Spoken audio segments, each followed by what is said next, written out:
Welcome to another episode of The Green Bottom Line. This is the deep dive, where we cut through the noise, take a stack of your sources, and really get right to the most important, insightful stuff. We're here to help you understand what truly matters in the material you share with us. Today, we're taking a deep dive into something pretty significant happening over in Southeast Asia. We're looking at Thailand's recently launched climate investment taxonomy. You've given us a document detailing its development, its structure, and, well, what it might mean. Yeah, it's quite something. Our goal today is to really unpack this thing. What is this taxonomy? Why is it being called a watershed moment for sustainable finance there? And how does it actually aim to channel, serious money towards climate goals? It's about putting the green into that bottom line. Right, exactly. Because taxonomy can sound a bit dry, a bit academic maybe, but fundamentally this is meant to be a practical tool. It's designed to direct real money, actual investment, towards tackling climate change. And as we dig in, it looks like Thailand isn't just following the crowd here. They seem to be doing some pretty unique things described as global firsts even. So yeah, let's get started. All right, so first things first, let's unpack this. What exactly is a climate taxonomy? Why does a country even need one?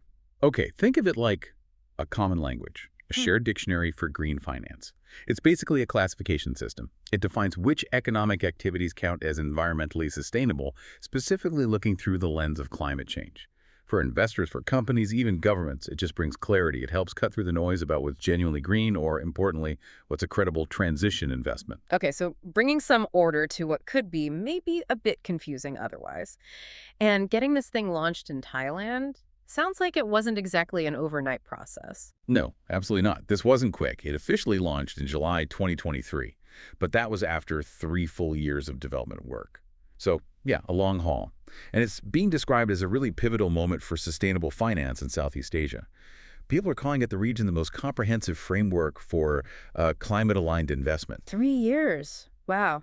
That suggests quite a few people must have been involved. Who are the key players putting this together? Oh, definitely. It was a big collaboration, spearheaded really by the Climate Bonds Initiative and the Bank of Thailand, but with crucial support from international bodies too, like the IFC, GIZ, the Asian Development Bank, and importantly, it also built on work done within Thailand. They have their own working group on sustainable finance that involves key government players, the Ministry of Finance, the SEC, the Stock Exchange, so a real mix. Right, a blend of that international expertise and, the local regulatory muscle. How did they make sure it actually fit Thailand's situation, the realities on the ground? Well, a really key part was extensive public consultation. So from late 2022 and early 2023, they went out and talked to, well, everyone. Government, finance, sure, but also the private sector, civil society groups, academics, international organizations. And it wasn't just about telling people. The feedback they got was actually incorporated. That kind of wide input must have really shaped it then. Was there a main takeaway, a sort of guiding principle from all that consultation? Yeah, the strong feeling, the consensus really was about priorities. Everyone pretty much agreed that phase one, the first step, should focus strategically on the highest emitting activities in the economy. That makes sense. Go for the biggest impact first. Exactly. It's logical. Target the biggest sources of emissions to get the biggest bang for your buck, environmentally speaking. The experts involved really stressed this dual goal. Be scientifically robust, aligned with global climate science, but also be carefully tailored. It had to fit Thailand's specific economic context. That balance, global science, local reality, that's always tricky but important. And this is where you said it gets really interesting. Thailand's taxonomy isn't just a copy of others. It's got some unique features. What stands out? Yeah, one of the most visible things, and pretty practical, is this traffic light system they use for classification. Activities get put into clear categories: green, amber, or red. Green, amber, red. Okay, pretty intuitive colors. What do they actually mean in this context? So green is for activities that are basically fully compatible with getting to net zero. Good to go. Amber. That's for transitional activities. These aren't fully green yet, but crucially, they have clear, credible plans and pathways to get to net zero by 2050. And red, well, that's pretty straightforward. Activities misaligned with the climate goals. Now, color coding itself isn't totally new. ASEAN's taxonomy uses something similar, but Thailand's system, especially that amber category, is specifically built on the Climate Bonds Initiative's methodology for defining what counts as a credible transition. That adds a layer of scientific rigor. Ah, okay. So it's not just a color label. It's linked to a specific kind of verifiable methodology for transition. Makes sense. And beyond climate mitigation, which you said is the focus for Phase I, what other environmental goals does the overall framework look at? The full framework is broader and actually covers 6 environmental objectives. Climate change mitigation, yes, and also climate change adaptation. But then also things like sustainable use of water and marine resources, protecting biodiversity and ecosystems, pollution prevention, and resource resilience, the circular economy type stuff. That's a pretty wide scope, but Phase I is just focused on the mitigation piece initially. Correct. That came out of the consultation's focus on emissions first. But, and this is really important, it integrates the do no significant harm principles, the DNSH criteria, across all 6 of those objectives right from the start. So even if an activity gets a green light for climate mitigation, it still has to show it's not messing things up badly for, say, biodiversity or water. Right, DNSH is pretty standard now, but the source mentioned something quite innovative about how Thailand handles DNSH, something practical. Yes, and this really shows their pragmatic approach. They built in a 3-year DNSH remediation period. Remediation period, how does that work? It acknowledges that, especially for smaller businesses maybe, meeting every single DNSH criteria from day one might be tough. So if an activity is okay on the main climate goal, like mitigation in Phase I, Right. but falls a bit short on one of the other DNSH criteria, they get up to 3 years to fix it, to implement the changes needed to meet those standards. And during that 3-year window, they can still keep their classification status, like green or amber. It's designed to encourage participation, not penalize too early, facilitate the actual transition. Wow, okay. That sounds incredibly helpful, actually, like recognizing the real-world challenges. Were there other things described as global firsts? Yes, one that's really interesting and very specific to Thailand's economy. The taxonomy includes the world's first specific guidance for the aquaculture sector. Fish farming, shrimp farming, that kind of thing. Aquaculture, right. Why is that such a big deal? Well, Thailand has huge marine and freshwater farming industries. It's a major part of their economy and environment. Addressing this sector was vital locally. And interestingly, many existing international taxonomies just don't have detailed criteria for aquaculture. So Thailand developing this fills a real gap.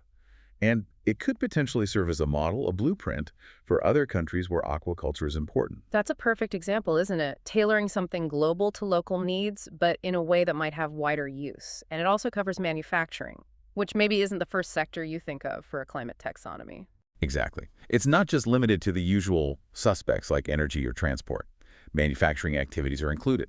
It allows sectors that might be traditionally seen as less carbon-intensive overall to still be classified based on their specific efforts towards a low-carbon economy. For manufacturing, they use pathways aligned with the Science-Based Targets Initiative (SBTI) and the Paris Agreement goals. So, the emissions reduction targets needed to qualify under the taxonomy are grounded in actual climate science and established methods. Okay, so a really thoughtful structure. Practical, some unique features, tailored. How are they actually rolling this out across the economy? Seems complex. They're being smart about it, using a phased approach. Phase I, which is what's live now, deliberately focused on just 2 sectors, energy and transportation. And why specifically those two to start? It comes back to impact, really. These 2 sectors together are responsible for a huge slice of Thailand's greenhouse gas emissions. Collectively, they account for roughly 2/3 of the national total. I think the source at energy is around 34%, transportation about 1%, something like that. The point is, it's the lion's share. 2/3. Okay, so targeting them first means going after the biggest potential reductions straight away. Precisely. And the choice wasn't just emissions. They also looked at other factors. Things like how much these sectors contribute to GDP, how important they are for attracting foreign investment, and, crucially, is it technically feasible to decarbonize them? When you put it all together, these Phase I sectors cover a huge chunk of emissions. The source says over 95%, but also more than 40% of total economic activity. So a really significant starting point. A huge bite to take first, then. What's coming next? What's in Phase II? Phase 2 is actually under public consultation right now. They expect to finalize it early next year, maybe launch around March 2025. And Phase 2 is where they really broaden the scope significantly. Okay, so what new areas of the economy get brought in? Phase 2 add agriculture. That includes sustainable crops, forestry, livestock, and building on that aquaculture guidance we talked about. It also brings in a wider range of manufacturing think-heavy industries like cement, steel, chemicals, but also enabling tech like hydrogen production maybe. Buildings and real estate are in Phase 2 too, covering both new builds and renovations. And waste management gets included, so recycling, wastewater treatment, waste-to-energy projects. The ambition with Phase 2 is basically to cover almost all the economically relevant activities that have significant emissions impact. Right, moving towards being a truly economy-wide guide for where the green investment should flow. How's the implementation actually working, on the ground, especially for businesses trying to use this? Yeah, the Bank of Thailand seems really focused on making it practical. They're working very closely with the financial sector. Specifically, they're engaging with 8 of Thailand's major banks. The big names, Bangkok Bank, Krung Thai, Siam Commercial Bank. And the goal is to get these banks to develop financial products, green loans, maybe green bonds, for smaller issues that are specifically designed to help smaller companies, the SMEs. Ah, the SMEs. That's often the challenge, isn't it? Getting smaller businesses on board. Exactly. The source material explicitly notes that SMEs are often much less aware than large businesses of the need to adapt to the green economy. Mm-hmm. So getting the banks, who are their main source of finance, to create tailored products based on the taxonomy is seen as a really critical step to support that transition for smaller players. That makes total sense. The banks act as that bridge. Okay, let's maybe zoom out a little. How does this Thai framework fit into the bigger global picture of sustainable finance? That's a really key question. And the answer is it wasn't designed in isolation at all. Huh. It actually shows very strong alignment with the major international standards. The source specifically points out it's 100% compatible with the core objectives of the EU taxonomy. 100% with the EU. Wow. Yeah. And 95% aligned with the principles of the ASEAN taxonomy, the regional one. That level of alignment, that sounds strategically smart. Why is that so important? Oh, it's hugely important, primarily for attracting international capital. Uh-huh. Global investors, especially those from Europe, are increasingly using frameworks like the EU taxonomy to guide their decisions. If Thailand's system basically speaks the same language, uses compatible definitions, it massively reduces the friction and, frankly, the perceived risk for foreign investors looking for credible green opportunities in Thailand. Makes it easier for the money to flow in. Precisely. And this is really crucial for Thailand because most of its biggest trading partners are in the Asia-Pacific region, where sustainable finance is also growing incredibly fast. The EU taxonomy is kind of a global benchmark just because of the sheer volume of EU investment. And the Asia-Pacific region itself is the world's second largest green bond market. So being interoperable, being able to talk to frameworks like China's Green Bond Catalog or the Asian Taxonomy is essential. By aligning like this, Thailand slots itself much more easily into these global and regional sustainable finance flows. So Thailand is positioning itself effectively as a good, reliable destination for green investment. How does their specific approach, balancing that global alignment with the local tailoring we discussed, how does that contribute regionally? I think it offers a really valuable model, actually. Different regions, different countries are developing taxonomies, and they sometimes have slightly different emphasis.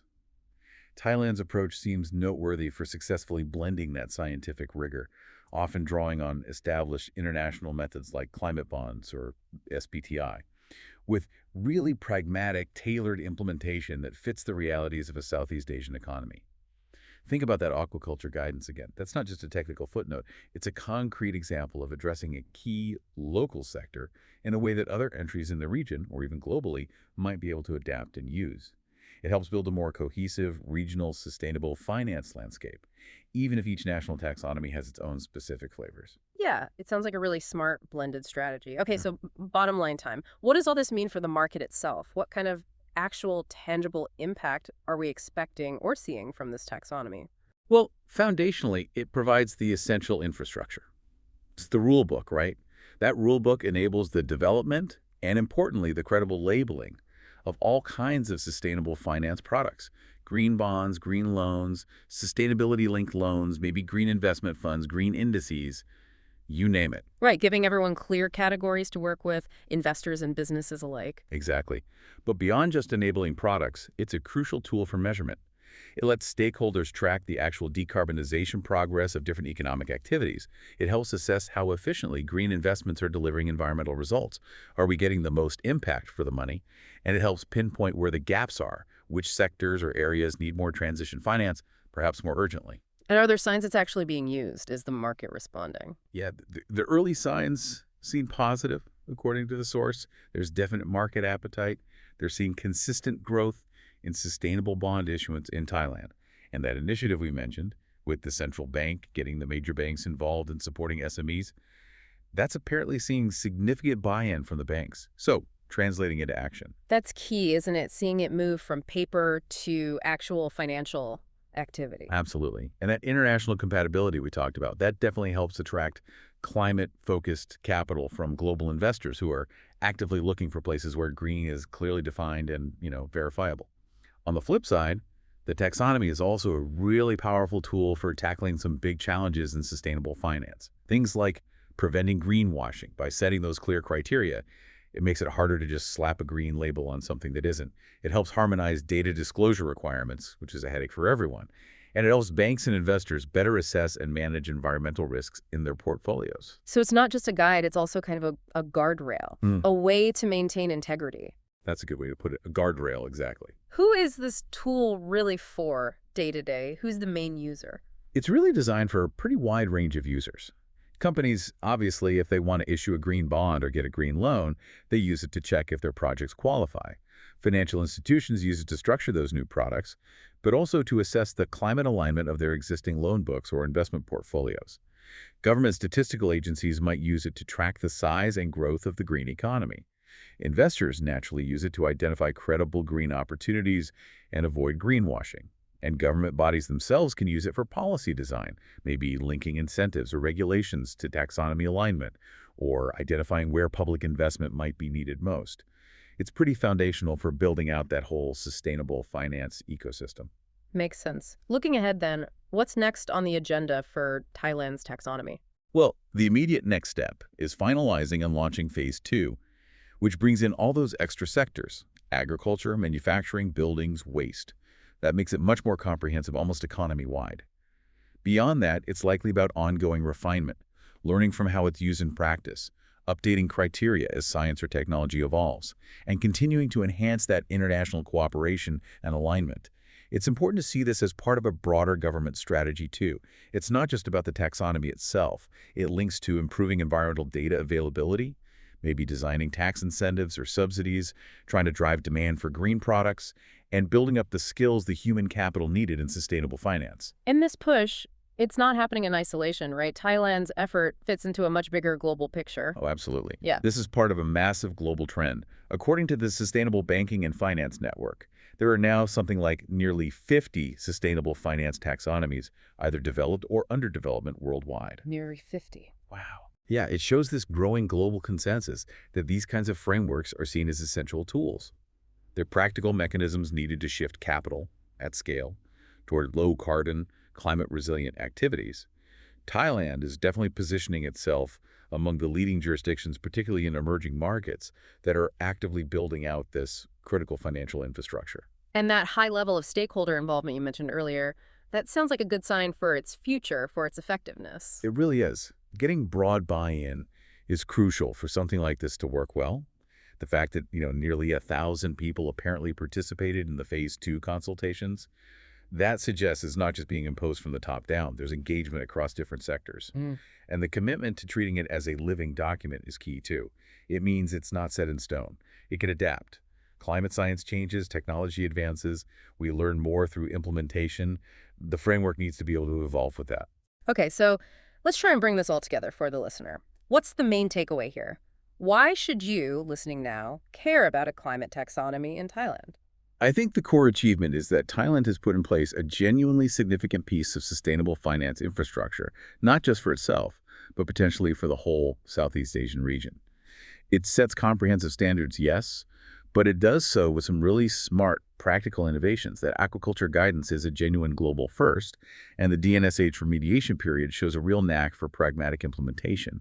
It manages that tricky balance we talked about, aligning with global science and international frameworks, while still tailoring the approach effectively to Thailand's own specific economic context and needs. Right. It clearly positions Thailand as a leader in the region on this front. And it offers a model, potentially, that other developing economies could look at, especially if they face similar challenges or have similar key sectors like aquaculture. And maybe most importantly, it's a concrete tool. It's an actionable mechanism designed to directly support Thailand's own climate goals, like their 2065 net zero target. It's about building that green bottom line for the country, isn't it? Exactly. And why should you, the listener, pay attention? Well, because understanding these national and regional taxonomies, it's fundamental to seeing how the global economy is trying or starting to actually mobilize the trillions needed for climate action. This isn't just, dry regulation. It's a tangible example of how policy aims to translate climate ambition into investment reality. And what happens in a significant economy like Thailand, as it greens its financial system, doesn't just stay within its borders. It contributes to the global landscape. These developments influence where international capital flows, they shape the kinds of green products and services that become available globally, and ultimately they play a part in determining the pace of global decarbonization. So watching these frameworks evolve helps you understand the actual mechanics of how the transition is being financed, or at least how we're trying to finance it. It does leave us with a bit of a fascinating question to ponder, though. A final thought for you. As more and more countries develop their own specific national taxonomies, their own definitions of green, does this rise of national frameworks ultimately make the global sustainable finance market clearer and more efficient? Or could it actually risk creating a more complex, fragmented patchwork that's maybe harder for international investors and companies to navigate? Clearer signal or more noise? That's a great thought to chew on. Thank you for joining us for this deep dive into Thailand's climate investment taxonomy.